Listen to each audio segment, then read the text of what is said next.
Good morning, everybody. Today, I want to get started with the main topic of this course, happiness. First, I want to talk about how psychologists like myself measure happiness. Then, we'll look at some common characteristics of happy people.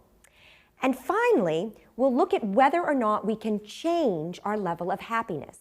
In other words, whether we can learn to be happier. Okay, so we all know what it's like to feel happy, right? But how do we measure happiness? One common method psychologists use is interviewing people. First, we ask them questions to find out how happy they are, how happy they feel in general. Then, we gather information about them, like their age, health, income, and so on. We use all of this data to determine the most common characteristics of happy people. So, what have psychologists learned? Well, there are a few characteristics we know are not relevant to happiness. One of them is having a lot of money. As long as people have enough money for a home, food, and clothing, having more money doesn't make people happier. So money doesn't buy happiness. Are you surprised? Another thing that is not connected to happiness is having more education. People with a lot of education are no happier than people with little education. So now maybe you're questioning your decision to take this class, huh? Finally, a third characteristic that is not a requirement for happiness is youth, being young.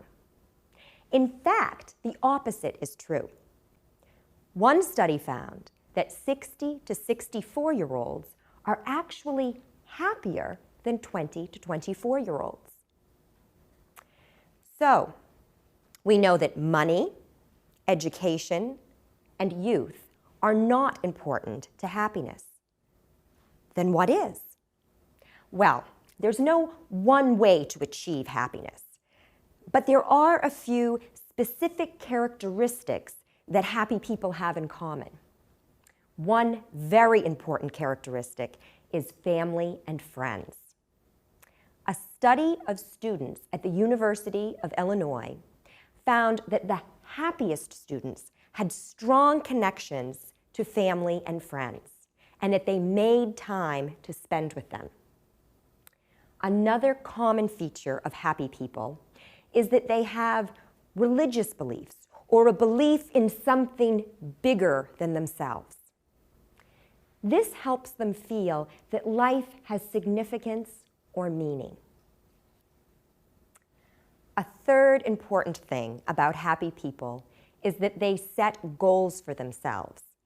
In the workplace or in their personal lives, they establish goals around things they find interesting or things that allow them to use their strengths. Now, another question psychologists have tried to resolve is, can we change how happy we are? Can we learn to be happier?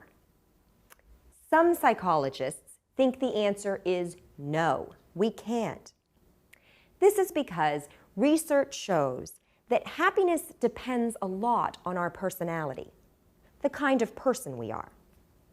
Some people just have more positive attitudes about life than others. We've all noticed this, right? And because it's difficult for people to change their personalities, some psychologists think that we stay at about the same level of happiness throughout our lives.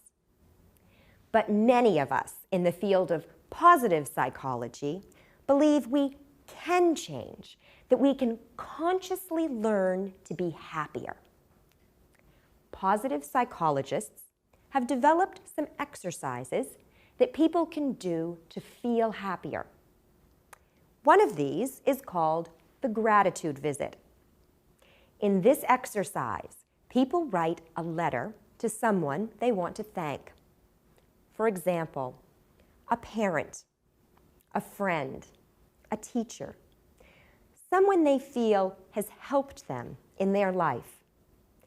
But they don't send the letter. Instead, they visit the person and read the letter to them.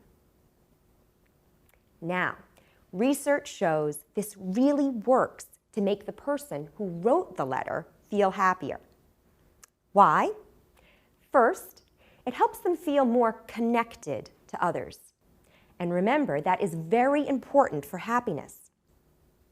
Second, the people are giving something, in this case, their thanks, to someone else. And giving or helping others makes us feel better about ourselves. It helps us feel that our lives have meaning. In addition to the gratitude visit, psychologists have developed other exercises that help people focus on the positive things in their lives and help them use their strengths to achieve goals. And studies have shown that these exercises can help people feel better. However, they do have limits. For one thing, each exercise only works for a certain amount of time. For example, the gratitude visit only makes people happier for about 3 months.